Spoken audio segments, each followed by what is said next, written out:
Beef pares mami. Umpisa natin sa paggawa ng soup stock. Magpakulo lang tayo ng tubig at ilagay natin yung beef neck bone o yung buto-buto ng baka.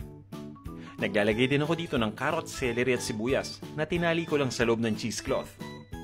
Ituloy lang natin ang pagluto sa mahinang apoy ng 2 to 3 hours. Takpan muna natin at maya-maya isiso natin ito ng patis at ng ground black pepper. Iluto naman natin yung pares. Nagpainit lang ako ng mantika at inumpisa natin sa pamamagitan ng paggisa ng bawang. Ito naman yung chopped na onion o sibuyas.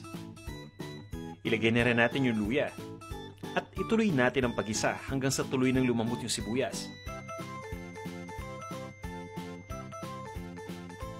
Ilalagay ko na dito yung beef. Ito'y laman ng baka na hiniwa lang natin into cubes.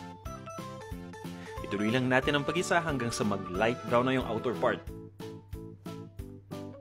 At maglalagay lang tayo ng toyo o soy sauce.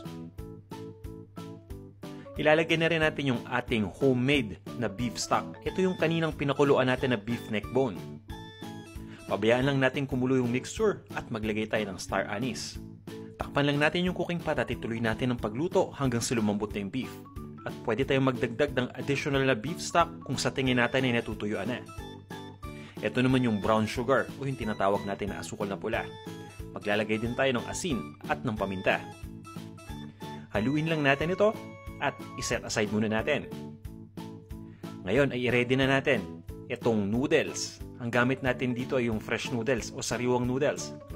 Nagpakulo lang ako ng tubig at nilagay ko yung noodles. Pabayaan lang nating maluto ito ng mga 10 minuto. Makaraan ng 10 minuto, tanggalin na natin yung noodles dito sa cooking pot. I-arrange natin sa bowl. At i-assemble na natin itong ating beef pares mami. Ilalagay ko sa ibabaw ng noodles yung beef pares. At maglalagay lang tayo ng itlog. Yan, nilagang itlog ito. Isang perasong nilagang itlog na hiniwa ko lang sa gitna. Ito naman yung sabaw. Ito pa rin yung beef stock na pinakuluan natin. Ito yung gawa dun sa beef neck bones na nilagyan natin ng carrot, ng celery at ng sibuyas. Maglalagay din tayo ng chopped na scallions o ng dahon ng sibuyas sa ibabaw.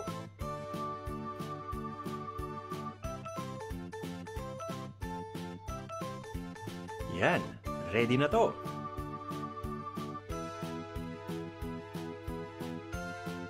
Ito na ang ating beef pares mami.